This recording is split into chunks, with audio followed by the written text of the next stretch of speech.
요한계시록은 우리 교회에서 지금 세 번째입니다. 그래서 자세한 거는 교회 거의 사이트에 들어가면 계시록 12장 보시면 돼요. 오늘은 몇 가지만 이 강조점만 보겠습니다. 먼저 4절 보세요. 그 꼬리가 하늘의 별 3분의 1을 끌어다가 땅에 내던져버립니다. 이게 왜 그렇죠? 이 별은 계시록 1장에 보면은 교회 사자들입니다. 여기 계시록 1장 한번 보세요. 계시록 1장 20절에 내가 본 것은 내 오른손의 7별의 비밀과 또 7 금촛대라. 7 별은 7 교회의 사자요. 교회 사자는 누구죠? 목회자들이죠. 여기서 이 용이 그 꼬리로 하늘의 별 3분의 1을 땅에 던져버립니다. 어떻게 이럴 수가 있죠? 용의 꼬리가 그렇게 긴가요? 아닙니다. 원래는 용의 꼬리가 하늘에 있는 별에 닿을 수가 없어요. 근데 왜? 왜냐하면 별이 내려왔기 때문에 그렇습니다. 별이 자기 자리를 지키지 못하고 타락해서 내려온 거예요. 그러니까 그 꼬리에 사정권에 들어와 버린 거죠. 이거는 그냥 비유적인 표현이라고도 하지만 현재 우리가 목도하고 있는 모습이기도 합니다. 하나님께서 이 심판하실 때 성전부터 심판하신다 그랬습니다. 베드로서와 에스겔서에 나와 있는 내용이에요. 성전부터, 성소부터 심판하십니다. 이 용이 3분의 1 타락한 목회자들을 땅에 내 던져버립니다. 제가 저희 계시록 설교를 계속 하면서 느낀 점은 장차 일어날 일이 아니에요. 지금 일어나고 있는 일입니다. 기억하시기 바랍니다. 목회자들도 그렇게 용의 꼬리에 무참히 짓밟히는 판에 일반 성도들은 오죽하겠습니까? 그죠? 깨어있기 바랍니다. 그 다음에 이 여자입니다. 이 여자는 1절에 보면 해를 옷 입은 한 여자 이렇게 있습니다. 그 발 아래는 달이 있고 머리에는 12별의 관을 썼더라. 이 여자는 교회를 말합니다. 교회에 누가 오죠? 예수 그리스도를 믿음으로 천국 시민자가 오는 거잖아요. 그들의 머리에는 항상 면류관이 있죠. 그리고 해처럼 해를 옷을 입은 것처럼 밝게 빛이 나죠. 그 영광의 빛입니다. 발 아래 달을 딱 딛고 있죠. 그것이 성도의 모습입니다. 교회의 모습이에요. 그런데 2절에 보면은 아이를 베어 해산하게 되매 아파서 애를 쓰며 부르짖더라 라고 기록합니다. 이 아이는 여기 보면은 5절에 장차 철장으로 만국을 다스릴 남자 예수 그리스도를 말씀하죠. 그래서 언뜻 보면 이 순서가 뒤바뀐 것 같은데 왜 교회가 고통을 받죠? 예수 때문에. 그죠? 예수만 부정하면은 교회가 핍박받을 필요가 없잖아요. 우리 과거 네로 시대에 뭐 쭉 잘 봐보세요. 순교자들 계속 보면 예수 때문에 죽은 거잖아요. 그죠? 예수 때문에 사자밥이 되고. 그래서 이거를 잘 보시기 바랍니다. 물론 교회는 예수님이 세우신 교회예요. 그러나 예수님이 승천하시고 난 다음에는 예수 때문에 고난을 받는 존재가 교회입니다. 그래서 그 고통이 마치 해가 나요. 애를 쓰고 아파하는 그 모습이 되겠죠. 근데 이 여자가 아이를 낳은 다음, 아이는 하나님께서 보좌로 옮겨가시죠. 바로 예수의 승천을 말씀합니다. 왜 이렇게 예수님의 이 세상에 오심과 승천에 대해서 그렇게 짤막하게 그냥 단어로 표현했습니까? 지금 이 계시록 12장의 주제는 예수님이라기보다는 성도입니다. 그래서 초점을 그렇게 둔 거예요. 그래서 이 여자가, 교회가 6절에 예수님이 승천하시고 난 다음 어떻게 가죠? 광야로 도망했다라고 기록합니다. 근데 광야가 어떤 광야입니까? 6절 후반부에 교회를, 여자를 양육하기 위하여 하나님께서 예비하신 곳, 이렇게 말합니다. 이 광야의 아주 대표가 뭐죠? 출애굽 이후에 이스라엘 사람들이 40년 동안 있었는 광야, 그 광야를 말합니다. 또 광야는 뭐로 말하죠? 우리 인생길이 광야입니다. 그죠? 그러니까 성도 여러분, 절 보세요. 나중에 요건 보시면 돼요. 여기 설교 요약 쭉 있으니까 잘 보시면 됩니다. 절 보세요. 이 광야라고 하는 것은 언뜻 보면 나에게 어렵고 아까 시편 40편에 있는 것처럼 기가 막힐 웅덩이, 수렁과 같은 곳입니다. 내가 뭘 하려고 그래도 되는 게 하나도 없고 계획해서 한 거 있으면 전혀 마치 계획 안 하는 것이 더 나을 뻔하고 그런 일들이 계속 나오잖아요. 그리고 난 열심히 일을 했는데 자꾸 누가 날 공격을 하고 뭘 하면은 깨져버리고 뭘 하면 또 깨져버리고 하잖아요. 근데 그거를 주님이 이렇게 설명해 주세요. 내가 너를 위하여, 너를 양육하기 위하여 예비한 광야다 라고 말씀합니다. 그 광야에 1260일 동안 머물게 되죠.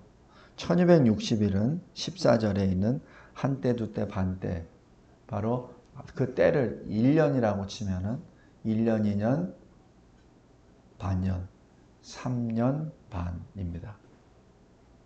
1260일은 1년을 360일로 계산을 했을 때 정확하게 3년 반입니다. 그래서 같은 말입니다. 1260일과 한때, 두때, 반때는 같은 말이에요. 그래서 하나님께서 우리에게 이 광야라는 이 세상에 보내실 때는 첫 번째, 우리를 양육하시기 위해서. 두 번째, 기간이 정해져 있습니다. 그 기간 안에 양육을 온전히 받아야 돼요. 만약에 양육을 받지 못하면 떨어져 나갑니다.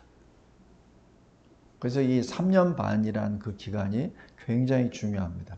우리가 이 광야에서 살 때가 굉장히 중요해요. 왜냐하면 이 광야에서 예수를 만나야 됩니다. 이 광야에서 예수를 믿어야 돼요. 그럼 이렇게 말할 수 있죠. 나 세례받고 예수 믿는데 뭘 얘기합니까? 그거는 외견상 예수 믿는 거고 진정으로 예수를 믿으려면 환난의 때를 통과해야 됩니다. 그 환난을 이겨내야 됩니다. 그래야 참 주님의 백성이 되죠. 우리 계시록 7장 잠깐 보세요. 계시록 7장 14절 보세요. 보좌와 어린 양 앞에 흰옷을 입은 무리들이 거기서 찬송하고 경배를 드리죠. 그러자 13절에 이 흰옷 입은 자들이 누굽니까?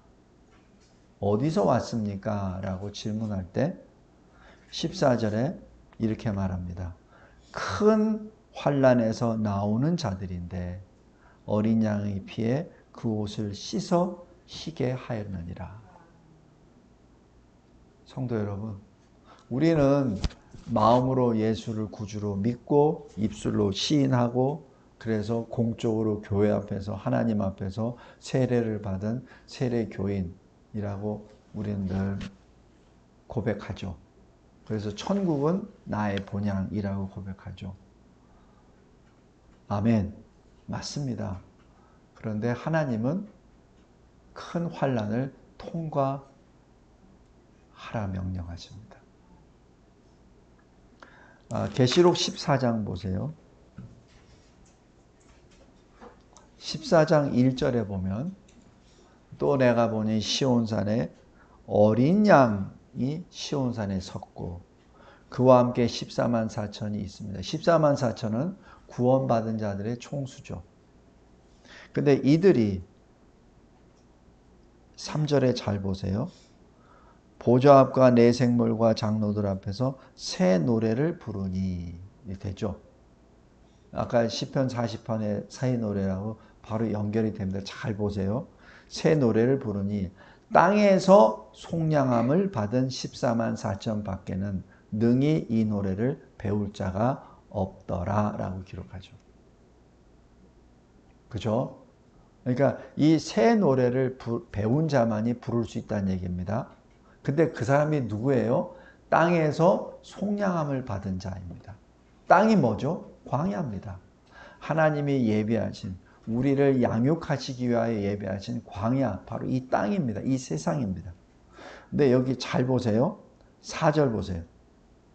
이 사람들은 여자와 더불어 더럽히지 아니하고, 이 여자란 짐승, 또 음녀, 영적으로 이 성도들을 타락시키는 그런 존재.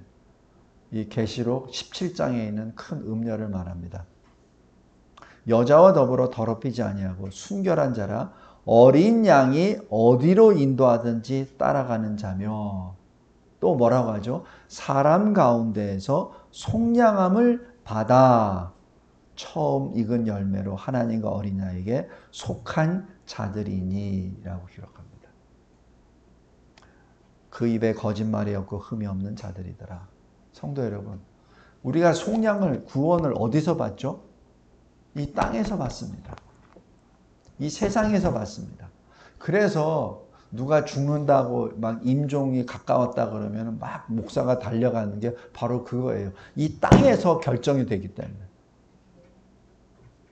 이 땅에서 결정이 되기 때문에. 그래서 이 전도하는 이유도 거기 있어요.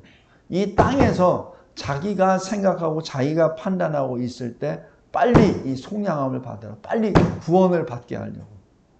그래서 전도, 한 사람이라도 전도하는 겁니다. 욕을 하고 신고하고 뭐 하고 이상한 짓 하더라도 계속 전도하는 이유가 거기에 있어요. 이 땅에 있을 때 구원받으라. 이 땅에서 끝나면 끝이기 때문에. 다시 계시록 12장으로 돌아갑니다.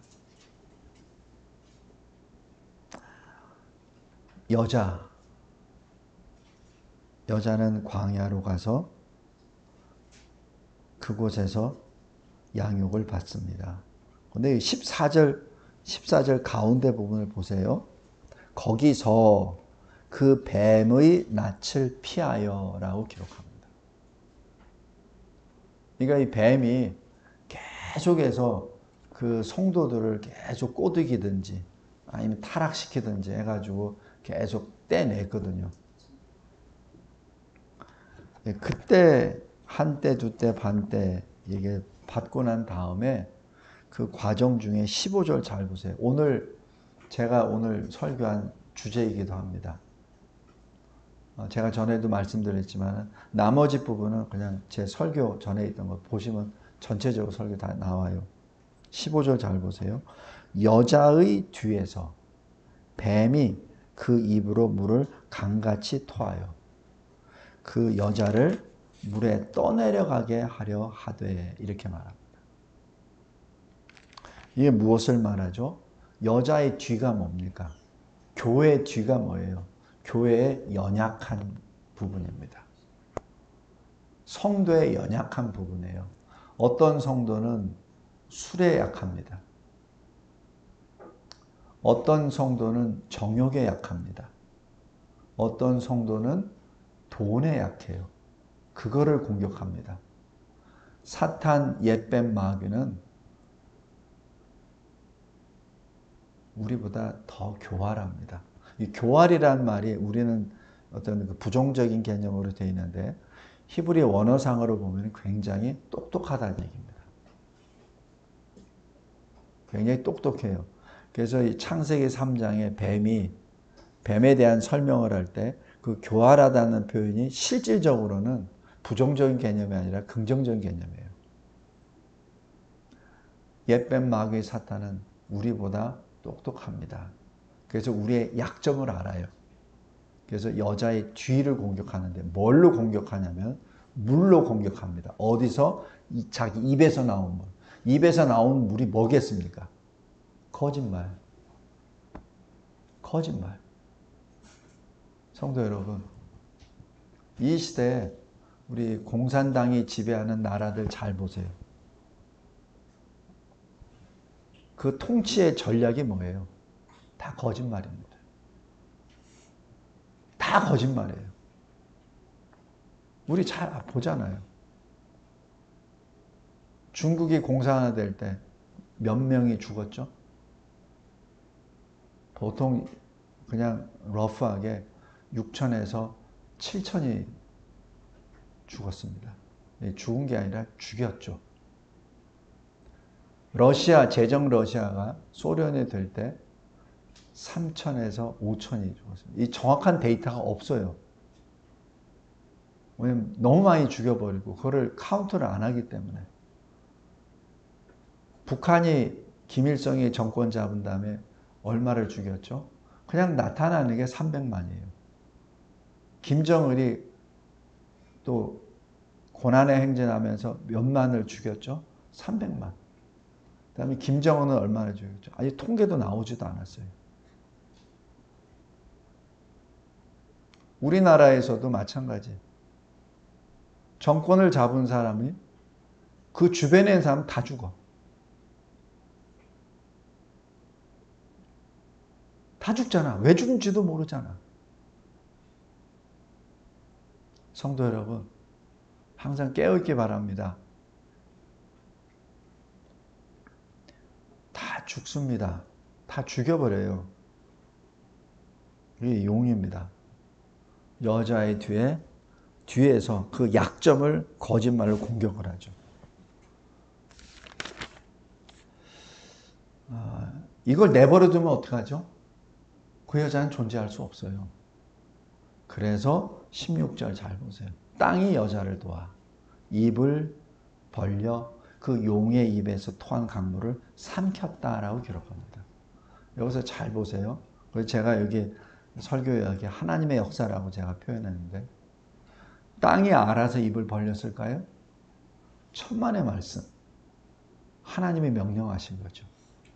땅에게 명령한 겁니다. 마치 요나가 큰 물고기 뱃속에 있을 때 3일 동안 있을 때 나중에 회개하고 난 다음에 하나님 뭐라고 하세요? 그 큰 물고기에 명령하여 뱉어내게 하시죠.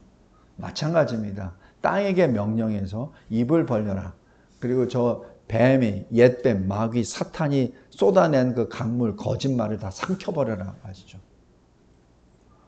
그리고 난 다음에 17절 여자의 남은 자손이 존재합니다. 여기서 여자의 남은 자손이라는 것이 무엇을 의미하죠? 그 여자의 대부분은 다 쓸려갔다는 것을 의미합니다. 성도 여러분, 꼭 긴장하기 바랍니다. 대부분의 교회 성도들은 다 떠내려갔다는 얘기예요. 우리 작년 로잔 대회 봤잖아요. 그 수많은 교회 신학자들, 목사들 다 그쪽으로 갔잖아요. WCC 때도 마찬가지예요. 마치 뭐 종교 올림픽이라 한다고 하면서 10여 년 전에 있었던 부산에서 대부분의 교회들이 다 글로 갔잖아요. 올해는 또 WEA까지 한다고 그러잖아요. 그래서 대한민국이 지금 환란 가운데 있는 겁니다. 왜냐하면 대한민국은 하나님이 교회를 통해서 세우신 나라예요. 그러니까 대한민국이 교회를 짓밟잖아요. 교회가 하나님의 말씀을 우습게 여기잖아요. 그러면 하나님이 내버려 두시겠습니까? 하나님이 내 입에다가 나를 기가 막힐 웅덩이와 수렁에서 건져내 주셔서 반석교회 세우시고 내 입에다 새 노래를 넣어 주셨는데 내가 노래를 안 불러. 그리고 내가 부르는 노래는 뽕짝 부르고 젓가락 가지고 두들기는 이상한 노래 불러. 그러면 하나님이 날 내버려 두시겠어요?